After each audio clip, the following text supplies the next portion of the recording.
All right, YouTube and lumberjocks and whoever else cares to see a shop video. I've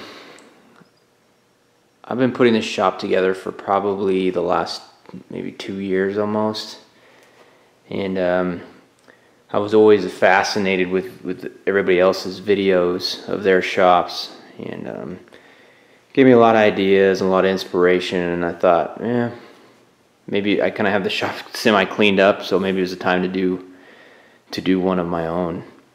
So the shop is it's a small shop. It's 14 by 24, and it's in part of my 3-car garage, the last bay of my 3-car garage. And it's got 11-foot ceilings, roughly 11 and a half, depending where you're standing. It's a sloped concrete floor, and there's actually, it kind of looks like wood floor, and I've been asked a lot about the flooring, but I got this from Home Depot, and it was just, it was like a cheap laminate, rubberized laminate that you would stick together, and it's kind of rubbery, and so it's actually really nice on your knees and stuff. And so far I've found that it cleans up pretty well. It's kind of a mess now, because if any of you guys follow my stuff on Lumberjocks, you know that I built a piano, a little baby grand piano, and I have not yet got all the glue off the floor, because that was quite a major lamination glue up project.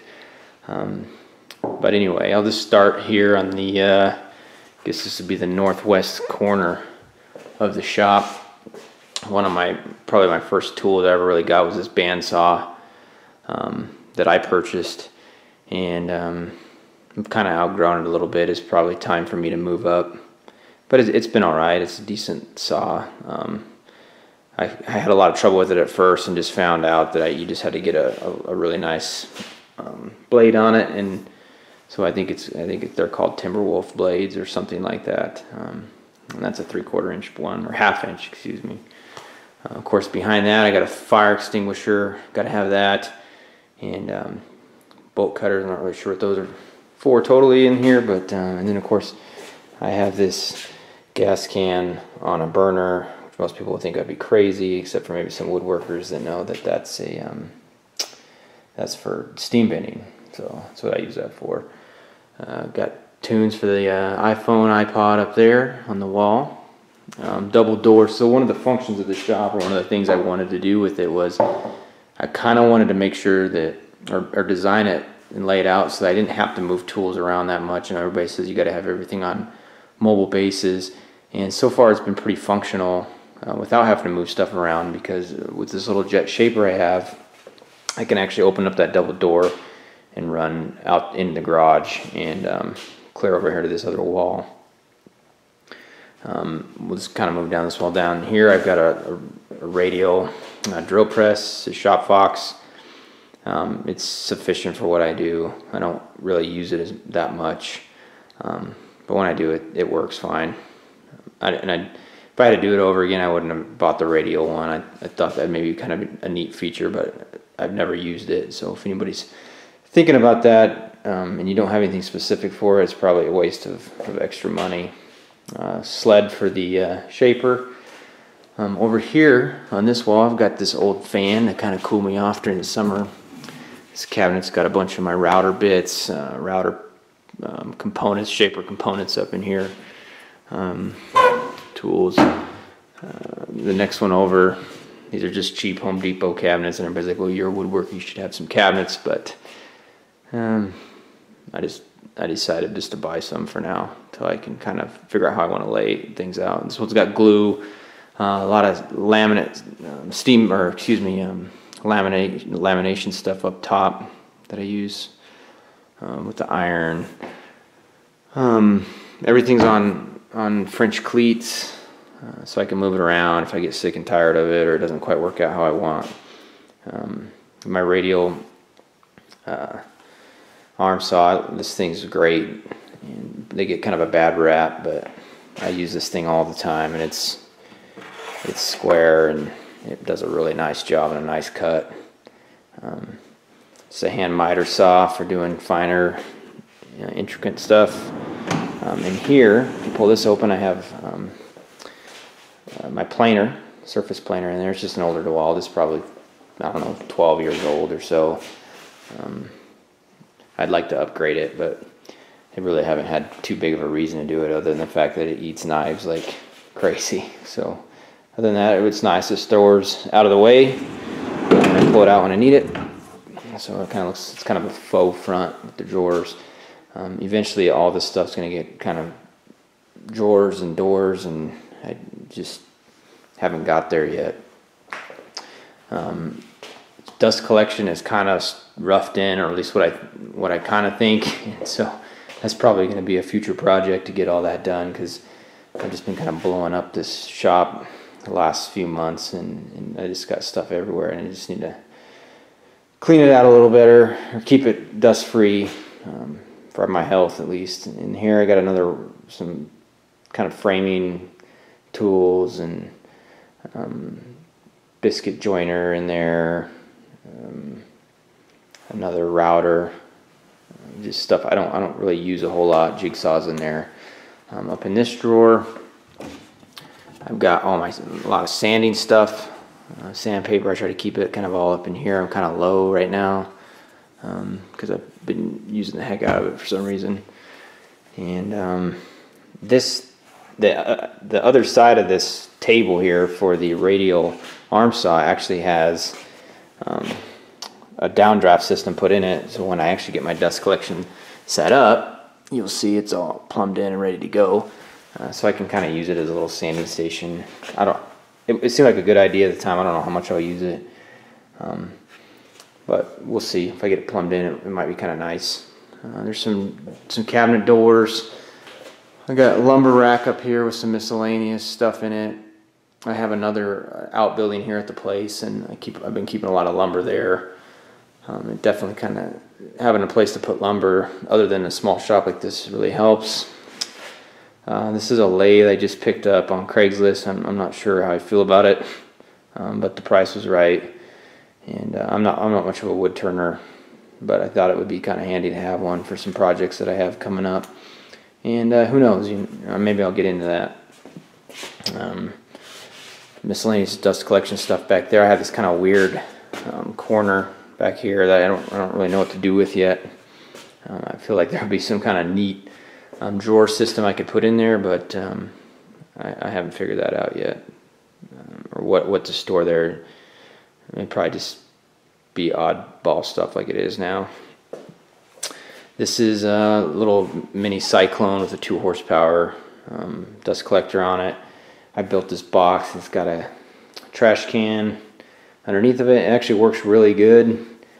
I don't have a filter on it, so what I've been doing, I live out in kind of the middle of nowhere, so it's not a big deal, but I stick I guess the filter side of that out the garage door there, and just blow anything that goes past the trash can out the door, and it works all right. But it does during the winter here. It definitely sucks a lot of heat out of here, so I have kind of plans for that. I'm going to actually hang all that up on the wall.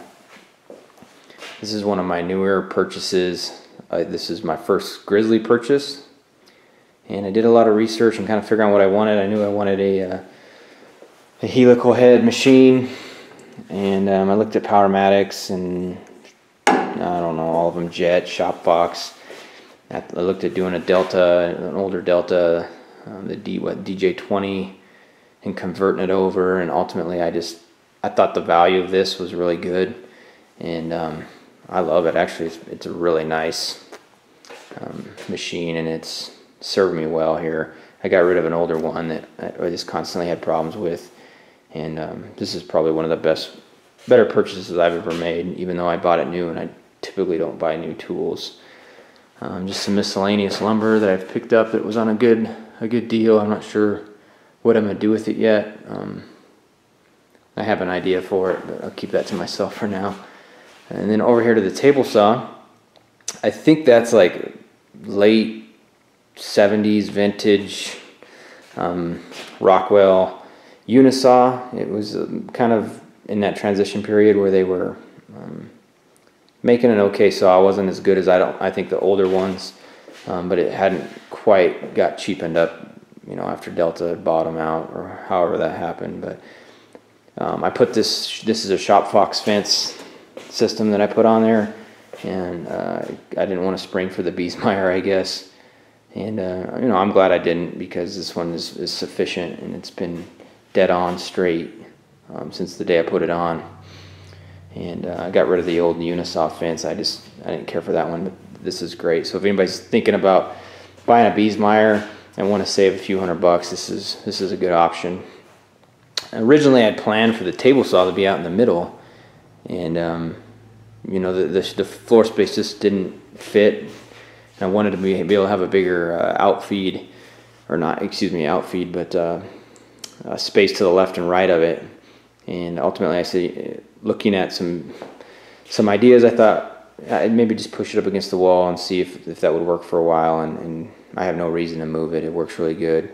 I've pretty much been breaking sheet goods and stuff down on the other side of in the garage on some sawhorses with the Festool TS55s, and this has just been for you know, the more, I guess, finer woodworking stuff. Instead of breaking down sheet goods and stuff, I just use it for all the other stuff you use a table saw for. And I need to get dust collection for that, because it is just packed at the moment.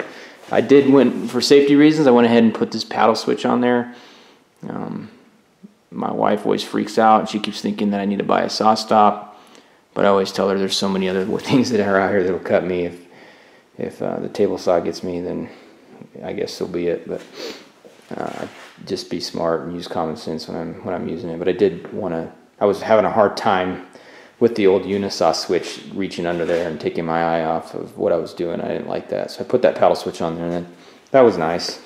These drawers here, I've just got table saw stuff, miscellaneous things in there. I don't know, nothing specific in here. I ran out of handles, but it's got a dado set and different saw blades and all the little compartments for the different inserts and stuff. And it's nice having all that organized here. I didn't have that for a long time. So moving on, this is probably one of the first projects I built. This outfeed table, I've had this for probably almost 5 years now, and it's torsion box, and it is pretty much dead flat. Even though I've beat it up, it's probably time for a new top, because it's on wheels, and I'll drag it out here into the middle and, you know, use it for glue ups and staining and finishing, and it's just a great all-around table. It's a 4 foot by 4 foot, and we've moved it a few times, so all the family that's moved me knows how much this thing weighs. It's pretty ridiculously heavy, but I don't know that you'd want it any other way.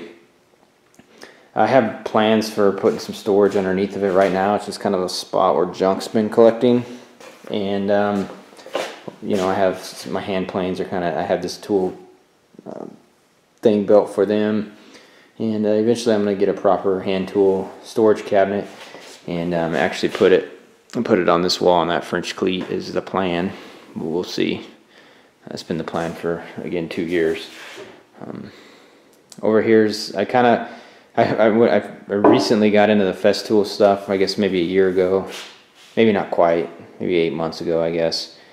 And I used to think I didn't need it, or didn't really have a desire to have that stuff. I guess I should back up. I always had a desire to have the stuff because I thought it was really cool, and eventually I found some used stuff on Craigslist and kind of got me in the door. And it's, in my opinion, I know it's expensive, but it's what it's cracked up to be. Has been for me anyway. I got one of the routers, the 1400, and then the TS55, the older one. But they're both great, both run fine. I got a sander, and actually have 2 vacuums. I have one in here that came with a sander that I bought as a kit, as Festool sells them, on the refurbished side, and then I have the exact same vacuum in the garage. So it's nice. I don't have to drag my vacuum out the door all the time. And I don't know, my wife probably thinks I need to sell one of them, but I don't really think, I think the value's there for me to keep it anyway. Up here I have just a little heater, a little 220 heater, and it's small, but it actually keeps this place really warm. It's fully insulated, so it'll actually keep this shop 75, 80 degrees if I want it. Up here I have just like a dust sweep air cleaner that I've had for a while. It works good. The shop is actually ran on, here's my house sub, or my house panel, and this is a sub panel here, and the whole shop is ran minus the lights and a few plug-ins off of this. So I have little kids, and I'm able to shut this off right here like I just did, but leave the lights on, and then also leave this plug in over here on the wall, and then one over here. It's behind, oh, it's actually that one up there, but those two stay on so I can have my charging stuff stays charged. That was probably one of the better ideas I had. And then actually the heater is on a separate one too, so that I can keep the place warm if I want. I can keep my tools charged if I want. I can have the lights in because this goes to one of our backyards here, and I can come and go as I need. And if for some reason any of the kids came in here, they couldn't go and turn any of the saws or anything on, which is a huge safety deal, and it's nice to have that reassurance that your kids aren't going to come in here and hurt themselves. Over here was a present from my wife. She found this on Craigslist, and I think she got tired of me having buckets of screws and bolts and stuff around, and she came home with this one day, and she's a great wife to support this crazy hobby of mine, I guess. But it's just full of all sorts of good stuff that I can't bring myself to ever throw away. Anyway, it's completely full of fasteners. There is some plumbing and electrical stuff in the bottom, but mostly fasteners, some Kreg screw stuff in there, because they do use that. And then on top of it, is like any other table. It collects junk, but mostly my chargers and my some miscellaneous stuff is up here. I have some tea stains for some of the rustic furniture we've done. Sits up there, some brushes. Above that is a clamp wall or clamp holder I made. And like they said, you can never have enough clamps, and I know for a fact that I don't. I tell people that and they think I'm crazy, including my wife. Like, why would you need any more clamps? But it looks like a lot, but it's not enough, as probably anybody that's watching this understands. I started off with 2 bar clamps, and I ran around Denver. I live in the Colorado area. I ran around Denver buying clamps, because I think they're a good value on Craigslist, because people don't, they're expensive to buy, but a lot of people have them and don't really realize how expensive they are, and so they'll be selling them pretty reasonable, and sometimes really cheap, and sometimes just a decent buy. But I think every clamp I have I bought off Craigslist. So yeah, that's an old antique cigar ashtray. I'd like to build some more because I think they're really neat looking, and that's part of the reason I bought the lathe. I do occasionally smoke a cigar. Shame on me, but I haven't actually had one in probably 6 or 8 months, but I'll drag that outside and relax. I've got a bunch of electrical stuff in that thing for some updates for the shop, where I want to put some plugins. And then the last thing is, I think I pretty much covered everything else. The last thing is this is my work, kind of my main, I guess, workbench. It's got a laminated maple top on it that I bought from Woodcraft, and it's going to get I guess a skirt around it and some vices, but I'm not really sure yet what I want. I've just been kind of working on it to see, maybe get a better idea of which kind of vices I want to do. But eventually it will get some vices and some dogs put in it, or dog holes put in it. The first and I guess it sits on top of this old Mac toolbox where I took the wheels off of it, and I don't know what it weighs. It probably weighs 300 or 400 pounds by itself, and then you throw that top on there. Yeah, I don't know. It's probably pushing 600 pounds, I guess, without tools in it. So it doesn't go anywhere when you want to beat on it or push on it or plane off of it or whatever, which is really, I think, the way that everybody says you want a heavy workbench. And I haven't seen a lot of people put them on toolboxes like this, and I'm not really sure why, because I guess maybe because it's not very woodworker-like. But I had it, and I painted it. It was red. I painted it this oddball color, but I like it. It's kind of the center of the workshop. In the top drawer, I just got a bunch of just stuff. I guess it's the clutter drawer. But most of my kind of measuring tools are in here. Scrapers, rubber bands, some sharpening stuff's in there, some screwdrivers. And you kind of go down here, and I got some chisels. I use these old, I don't know, Home Depot cheapos, I guess, for cleaning up glue. And then I got a little decent, a better set. I need to probably look at upgrading my chisels. But I don't do a lot of hand tool work. I'd like to get into more of that, but I just don't. Allen wrenches and stuff in here. That's kind of a miscellaneous. There's nothing really in there. This has got veneering. I do enjoy doing veneering. And so that's some of that stuff. Hammers in there. And this drawer is empty, but actually I keep all my, we're in their garage, but I keep all my like angle grinders in there with carving stuff on them. But they're all over in the garage currently. And here I have a vacuum pump, I should say, for vacuum clamping and vacuum press. I keep one of my little nail gun I use the most. It stays in here. And I keep these little clamps here. I don't know how many of you guys use these, but these things are completely underrated. I use these things all the time. They're great for little tiny glue ups and stuff.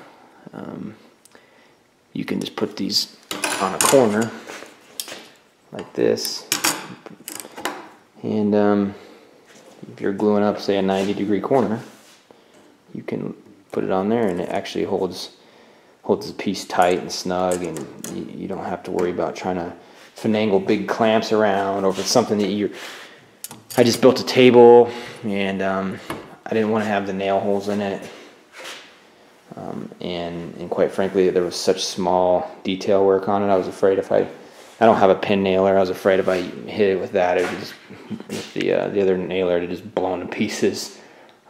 So I didn't, but I used those, and they were great.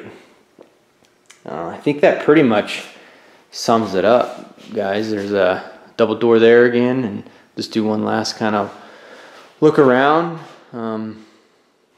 Anyway, thanks for watching. If you guys got any questions, let me know.